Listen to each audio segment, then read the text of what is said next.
So many of us, and speaking to people around the world over, the last number of years, so many of us feel so much judgment and so much shame about our trauma and our wounding and our neuroses,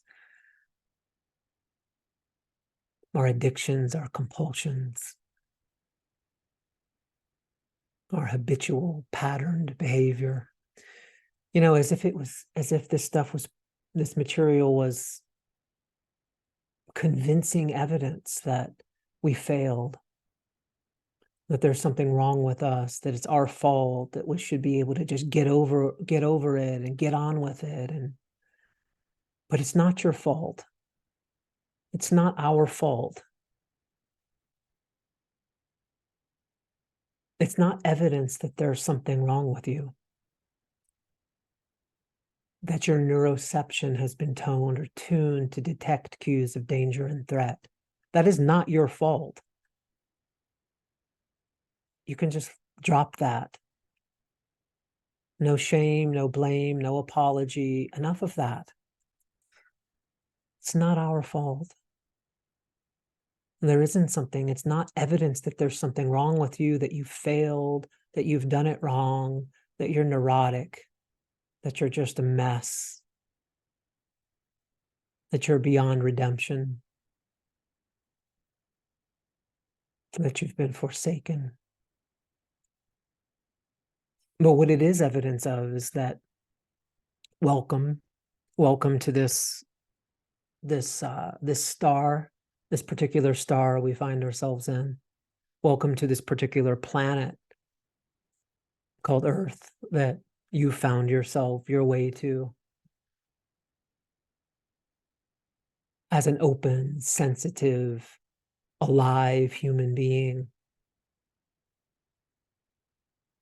a relational being who's wired to co-regulate with another soothed and soothing nervous system.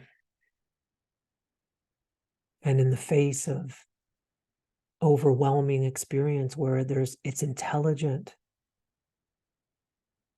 as a young child to shut down, to turn from that, which we all had to do.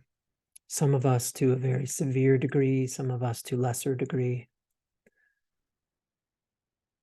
The emotional pain, associated with our unresolved trauma and our relational wounding is tragic in and of itself. It's so difficult, to work with, to heal. Let's not pretend. No fantasy that we just learn the right method, the right technique, and we're going to sort of zap it all away. It's actually quite aggressive. But equally impactful is the underlying shame and the deep sense of aloneness that so many of us feel, which in my experience anyway, lies at the very root of traumatic organization. Yes, there's the overwhelming pain and fear, anxiety, panic, terror, which in and of itself is enough, a lot. But underneath that, even at even a more core level, is that deep sense of aloneness that we feel, that I'm alone with this. It's the missing companion, the absence of the inner, the outer friend. And those two components sort of weave together to create what we might call traumatic organization in the body and the psyche and the nervous system. Overwhelming experience, absent a relational home in which that experience can be held and metabolized. As relational mammals, we're wired to co-regulate, to process, to metabolize, and to integrate overwhelming experience within a relational field.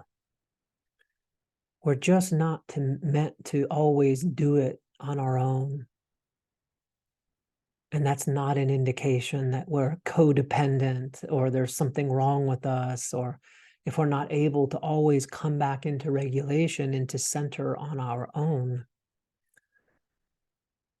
And this reality, which we see borne out in contemporary research over the last 20, 30, 40 years in the field, especially of, say, relational neuroscience or interpersonal neurobiology is one of the reasons that, we have a group like ours, at least from my perspective.